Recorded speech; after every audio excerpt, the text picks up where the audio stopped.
Good morning students. Before this we have started the chapter The Landscape of the Sword, and this chapter was written by Nathalie Traoré, and the chapter tells us about the how Japanese about how different the Chinese art from from the European art form. What is the basic difference between the two art?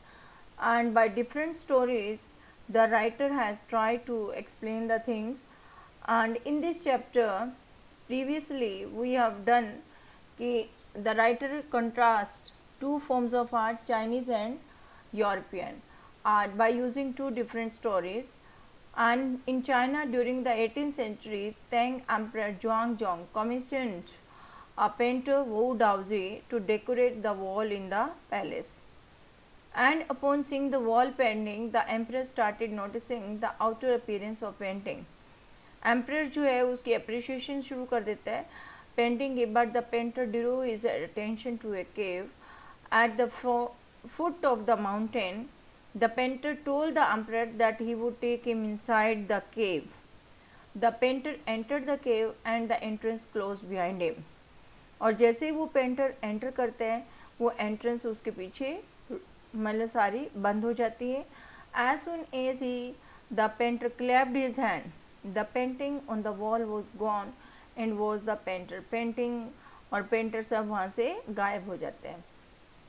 दूसरी story किसके बारे में है कि about the dragon कि painter has not painted one of the I, seeing कि अगर इसकी जो है आँख में प्रिंट कर दूंगा लगा दूंगा तो ये ड्रैगन जो है उड़ जाएगा. थर्ड यूरोपियन स्टोरी जो है वो किसके बारे में, मास्टर ब्लैक स्मिथ के बारे में कि वो falls in love with the painters daughter. Painter की डॉटर को वो लाइक करते हैं और लेकिन क्योंकि वो ब्लैक स्मिथ है, एक लोहार है, तो पेंटर जो है उसकी शादी अपनी बेटी की उसके साथ नहीं करना चाहता. लेटर ऑन वो एक दिन उसके जो है आर्ट रूम में घुस जाते हैं और उसके जो पैनल जिस पे वो पेंटिंग बना रहा होता है उस पर एक मक्खी बना देता है, बी. और पेंटर जैसे ही एंटर आता है वो उसको उड़ाने की कोशिश करता है. जब उसको पता चलता है कि ये ब्लैक स्मिथ ने बनाई है तो वो उसको अपना एक मतलब ट्रेनी के रूप में उसको लर्नर के रूप में ज्वाइन करवा लेता है और लेटर ऑन वो उसकी शादी भी कर देता है और वो बहुत बड़ा फेमस जो है पेंटर बनता है. तो यहाँ पे इन स्टोरी से हमें पता चलता है कि this is a European story, कि दिस इज़ बेसिकली कि रियलिज़म में रियलिटी में विश्वास करती है और वो फिलोसफिकल थॉट पे बेस्ड है चाइनीज़ पेंटिंग. तो इन स्टोरीज़ के बारे में हमने डिटेल में किया भी था कि किस ढंग से ये जो है दोनों पेंटिंग में बेसिक डिफरेंस है. जुआंगजू और उसके बारे में later on we will start with this is such stories played an important part in the China's classical education. The books Confucius and Zhuangzi are full of them. Confucius अगर हमने ज़्यादा उसके बारे में जानना हो तो कॉन्फ्यूशियस और जुआंगजी की जो बुक्स हैं उनमें इस तरह की पेंटिंग आपको देखने को मिलेगी. They help the master to guide his disciple in the right direction beyond the anecdote. और वो सारा जो है मतलब शॉर्ट स्टोरीज़ है, इंटरेस्टिंग स्टोरीज के रूप में जो है उसको समझाने की कोशिश की गई है. नेक्स्ट जो है the stories played an important role in classical education of China. और ये सारी जो है स्टोरीज़ हमने पहले की. फिर हमने किसके बारे में किया, मास्टर ब्लैक स्मिथ के बारे में किया. नाउ नेक्स्ट इज कि during the 15th century in Antwerp a master blacksmith named Quentin, ये हम कर चुके हैं कि he falls in love with the daughter of the painter. Next in the Chinese story, the emperor commissions a painting and appreciates its outer appearance, but the artist reveals to him the true meaning of his work. Chinese story जो भी है कि उसकी painting के बारे में अगर देखी जाती है, पेंटिंग वॉल पे पैनल है तो जो एम्प्रर होगा कोई वो उसके आउटर अपीयरेंस को जो है वो अप्रिशिएट करेगा, लेकिन आर्टिस्ट उसको बताएगा कि वो ट्रू मीनिंग क्या है, क्या दिखाना चाहता है वो. The emperor may rule over the territory he has conquered but only the artist knows the way within. कि पेंटर को सॉरी एम्परर जो राजा है उसको हो सकता है उसने बहुत सारे जो है वॉर्स में जीत हासिल की हो, बहुत सारे कंट्रीज़ को अपने अंडर ले लिया हो, लेकिन पेंटिंग के बारे में उसको नॉलेज हो वो ज़रूरी नहीं है. वो एक आर्टिस्ट ही उसको बता सकता है कि मैंने क्या दिखाने की कोशिश की है. And let me show the way. The Tao, a word that means both the path or the method and the mysterious works of the universe. The painting is gone, but the artist has reached its goal. Painting जो है, Tao a word means कि painting जो है वो emperor only saw the outer appearance. The work was mysterious and Tao, which means something which has both paths is what the artist did. कि artist ने मतलब painting की जैसे 4 corners है, 4 साइड्स है, तो आर्टिस्ट जो है आपको बताएगा कि किस साइड से आप आते हो, इसके अंदर देखते हो तो क्या देख सकते हो, या चारों साइड से देखो तो क्या क्या दिखाई देगा. As the painting was gone after the artist reach the caves, और वो पेंटिंग वो गायब हो जाती है आर्टिस्ट जैसे गुफा में जाते हैं. And the motive was fulfill that some work is beyond material appearance. और उसको ये पेंटिंग को दिखाते दिखाते मतलब उसने मिस्टीरियस कुछ मैजिक दिखाया है और वो उसका मोटिव था. तो motive was fulfilled that some work is beyond material appearance, कि कुछ चीज़ें जो है मटेरियल से बाहर भी दिखाई दे रही हैं. तो ये जो है बहुत ही मिस्टीरियस स्टोरी थी कि जिसके अंदर वो जो है पेंटिंग भी गायब हो जाती है, पेंटर भी गायब हो जाते हैं, सब कुछ चाइनीज़ जो स्टोरी थी.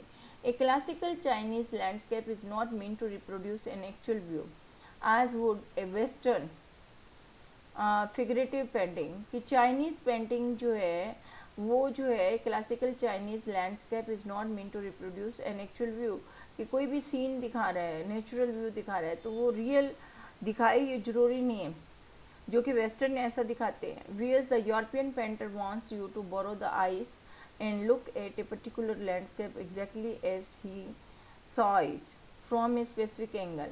कि वो जो है यूरोपियन पेंटर ये चाहता है कि उसकी पेंटिंग को आप जो उसने बनाई है वो एक साइड से जो है वो देखनी शुरू करो और वो पूरा अच्छा उसको रियल व्यू दिखाई देगा. View point but it is representation of artist thought. The western painting in Europe is figurative art form. The European painter paints a landscape to show you a specific scene of the landscape. कि एक scenery वो दिखा रहे हैं, particular hills दिखा रहे हैं या कोई वाटरफॉल दिखा रहा है तो वो उसको ही अच्छे से क्लियर करेगा. Whereas the Chinese painter does not choose a real view point. वो रियल व्यू पॉइंट को नहीं दिखाना चाहेंगे. You can enter the painting from any point and can travel anywhere where your thoughts and imagination take you. क्या मतलब है कि आपने पेंटिंग चाइनीज़ पेंटिंग को देखना शुरू किया, आप उसके बारे में अपने गैस लगा सकते हो, मतलब रियलिटी कुछ भी नहीं है. आप उसको कोई भी मतलब फॉर्म दिखा सकते हो कि यहाँ पे किसी को सैड दिखा रखा है या बहुत खुश दिखा रखा है या ये वॉक का सीन है या ये एक अच्छी वैली का है, क्या है मतलब वो आपने गैस लगाना है. And thoughts and imagination take you. The Chinese artist wants you to travel by creating your own path. कि आप अपने विचारों से उसको जानने की कोशिश करो and then come out in a relaxed movement. In China, this mode of seeing a painting is more enjoyable. China में इस तरह की पेंटिंग को लोग ज़्यादा अच्छा प्रेफर करते हैं. A horizontal scroll is a form where one section of painting is opened one by rolling it up to move on the other side. मतलब एक बहुत बड़े रोलर के रूप में पार्ट वाइज उसको दिखाते रहते हैं, जैसे कपड़े को रैप किया होता है रोलर पे, इस ढंग से वो पेंटिंग की होती है. It creates a dimension which is not practised in any other form of art work. कि इस तरह की पेंटिंग किसी अदर फॉर्म में नहीं बनाई जाती. It requires both mental and physical participation of the viewer, कि मेंटली भी और फिजिकली भी देखने वाला उसमें पार्टिसिपेट करें. It requires both mental and physical. The Chinese painter wants you to enter his mind and see the painting from his thoughts. कि उसी के दिमाग से उसी के हिसाब से देखी जाए. That he wants. The landscape created by Chinese artists is spiritual, inner and of conceptual, abstract or space. मतलब चाइनीज़ जो पेंटर दिखाना चाहते हैं वो आत्मिक ज्ञान के बारे में बताना चाहता है, आत्मा के बारे में बताना चाहता है, इनर व्यूज़ के बारे में बताना चाहता है. एब्स्ट्रैक्ट मतलब वो सोच जो है कि ये मतलब आप रियलिटी में आपको कोई लैंडस्केप, कोई फूलों की घाटी या कोई बहुत ब्यूटीफुल सीन, फ्लावर है, वाटरफॉल है, जो कि नॉर्मली पेंटर बनाते होते हैं, ऐसा वो कुछ नहीं बनाएगा। वो अपनी इमेजिनेशन से ही कुछ बना के दिखाएगा जो कि आपके इनर आत्मा से रिलेटेड विचार होंगे। तो उसमें आप अपने व्यू खुद सोच के देंगे कि क्या दिखाना चाहता है। So this is the basic difference now. और इस जो कंसेप्ट को लेजरली हरीड और relax conceptual space relation with abstract representation, मतलब रियल लाइफ रिप्रेजेंटेशन वो नहीं दिखाते। यहाँ पे the concept is expressed as century literally mount water which use together represented the world landscape. यहाँ पे जो पेंटर है इसमें Chinese concept of art is also express as shanshui, shanshui के नाम से भी जाना जाता है चाइनीज़ पेंटिंग को, which also means mountain water. Shanshui means mountain water. It is use together to represent the world landscape. Shanshui mountain water को जो है लैंडस्केप को जो है रिप्रेजेंट करने के लिए यूज़ किया जाता है। And the two complementary poles of an image, और इसमें दो पोल्स दिखाए जाते हैं रिफ्लेक्ट द डाउजिम व्यू, और उसको क्या बोलते हैं, डाउजिम व्यू। दो पोल अलग अलग व्यूज़ दिखाएंगे। The mountain in the landscape is Yang, mountain जो पहाड़ी है उसको क्या मेल का नेम दिया जाता है yang, which means to reach vertically towards heaven, कि पहाड़ जो है ऊपर की तरफ जा रहे होते हैं, हेवन की तरफ जा रहे होते हैं, स्टेबल होते हैं, वार्म होते हैं एंड ड्राई इन द सन।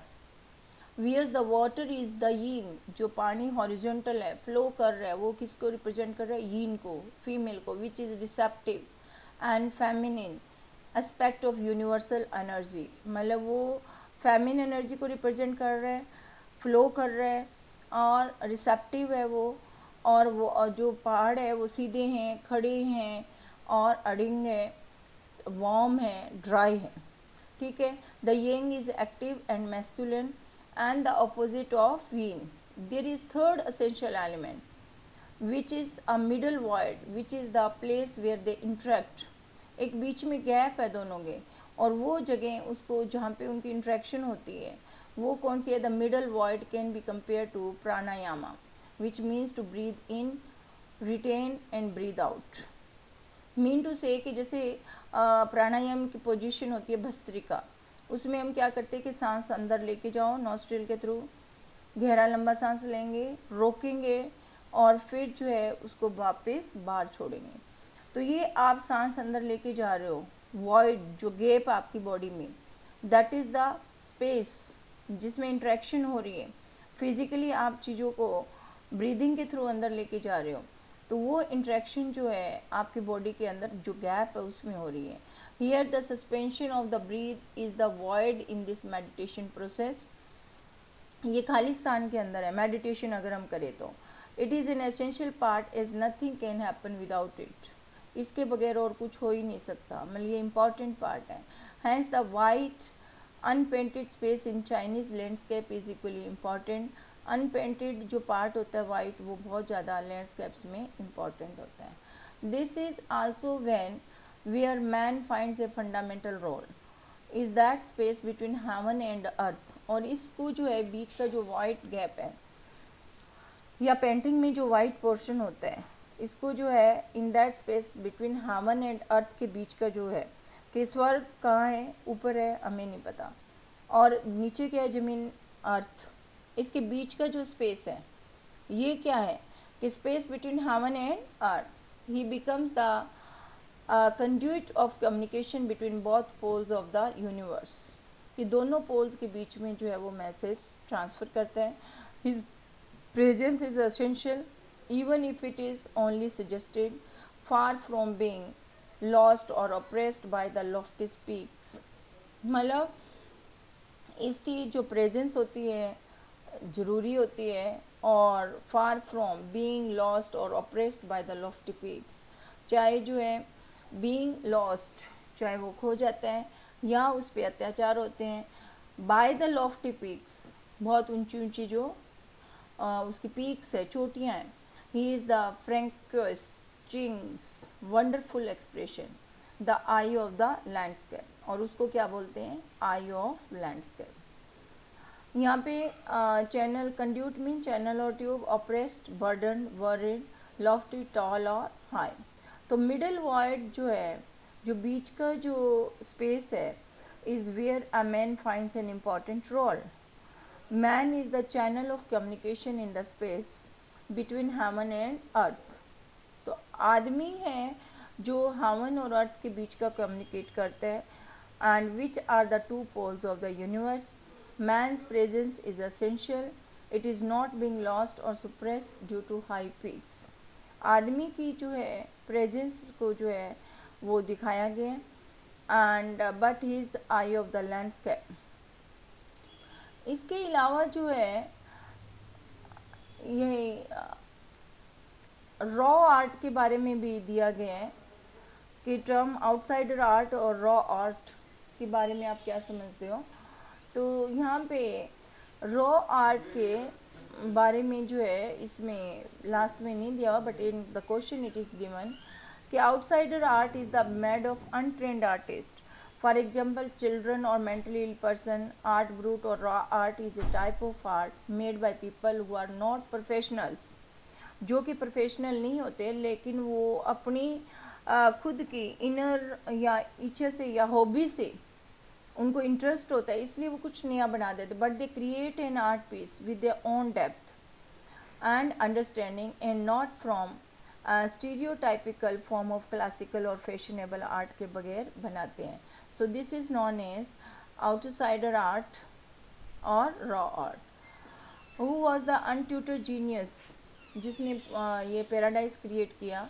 तो अनट्यूटर जीनियस जो था नेकचंद, चंडीगढ़ में रॉक गार्डन के नाम से बहुत फेमस है। आपने ऑल यू माइट हैव मतलब जो भी वहाँ पे जाता है चंडीगढ़, वो rose garden, rock garden, lake view and सब मतलब ये प्लेसेस है जिसको बहुत ज़रूर देखता है। तो रॉक गार्डन एक जो है आउटसाइडर आर्टिस्ट ने बनाया हुआ है, and he was an 80-year-old creator director who made the world famous rock garden in Chandigarh. He used everything from a tin to sink or anything, मतलब उसमें उसने ट्यूबलाइट, सिंक, सब तरह की चीज़ों को उसने यूज़ करके ये बनाया हुआ है। And he felt as in form of, we are talking about here about Nekchand and rock garden, and he was an 80-year-old creator and director who made the world famous rock garden in Chandigarh. He used everything from a tin, sink, मतलब all these things were waste item. Waste item को उसने use करके इतना beautiful जो rock garden बनाया। One of his famous creations are women by the waterfall, और ये जो है फ्रंट मैगजीन में भी लगाया गया था। तो ये जो है इसके बारे में डिटेल और भी आपको नेकचंद के बारे में, रॉ आर्ट के बारे में मिल सकती है। और यहाँ पे आफ्टर दिस ये जो landscape of the soul question answers we will do in the next lecture, I think कि हम करेंगे। और आप सभी ने ये चैप्टर जो अच्छे से कंप्लीट रिवाइज करना है, इसे नेक्स्ट लेक्चर में जो है मैं डिस्कस करूँगी। अभी इस चैप्टर में again I want to repeat कि चाइनीज़ और यूरोपियन आर्ट के बारे में हमने किया, रॉ आर्ट के बारे में किया। चाइनीज़ आर्ट में बेसिकली पहले हमने जो है 2-3 चीज़ें हमने की है मेनली। सबसे पहली थी वुड हाउसी के पेंटिंग के बारे में, फिर ड्रैगन की आई क्यों नहीं बनाई गई। थर्डली आपने यूरोपियन आर्ट के बारे में किया था कि ब्लैक स्मिथ और आर्टिस्ट के बारे में, कि ब्लैक स्मिथ को जो है किस ढंग से उसने अपना रियलिज़म दिखाया वो फ्लाई बना के। उसके बाद में हमने किया कि चाइनीज़ आर्टिस्ट जो है वो मतलब फिज़िकल और रियल व्यू नहीं दिखाना चाहते हैं, वो जो है अपनी मतलब इनर पावर को दिखाना चाहते हैं, और जो कि देखने वाला उसको समझने की कोशिश करे, क्योंकि वो रियल नहीं होता है। और इसी ढंग से वो स्क्रॉल के रूप में भी पेंटिंग को बनाते हैं, एक पार्ट से मतलब वो आगे बढ़ती जाती है और उसको याद भी रखना पड़ता है फिर जो पर्सन देख रहा है कि स्टार्टिंग से इसका एंड क्या है। उसके बाद में हमने जो है किया था about the landscape, Chinese landscape painting के बारे में किया कि जो माउंटेन्स हैं वो यांग को रिप्रेजेंट कर रही है, वाटर जो है यीन को रिप्रेजेंट कर रहे हैं। जैसे कि अगर हम सांस अंदर लेके जाते हैं, इसके बीच के वॉइड को जो है कौन रिप्रेजेंट कर रहा है, ह्यूमन बींग्स। ठीक है, तो ये ब्रीदिंग का प्रोसेस जो है, इसमें जैसे अगर हम ये सोचना चाहें कि अंदर एयर लेके जाते हैं, बाहर छोड़ते हैं, तो उसमें गैप होता है। तो इसी ढंग से गैप जो होता है वो बहुत ज़रूरी होता है। और ये जो है गैप जो है माउंटेन्स और वाटर के बीच का, जो लैंड के बीच का, कौन फिल कर रहा है, ह्यूमन बींग्स। जो कि यहाँ पे दिखाया गया है कि यू कैन से कि वो माउंटेन्स ऊपर स्वर्ग की तरफ जा रही है। सेंशुई जो इसको ये रिप्रेजेंट किया सेंशुई के नाम से। सेकेंडली मिडल वर्ल्ड जो है is where a man finds an important role. आदमी का एक बहुत बड़ा रोल होता है। Man is the channel of communication in this space between heaven and earth which are the two poles of the universe. Man's presence is essential, very important. It is not being lost or suppressed due to high peaks, but he is the eye of the landscape. Francois Chang's expression में ये दिखाया गया है। Okay students, thank you, have a nice day.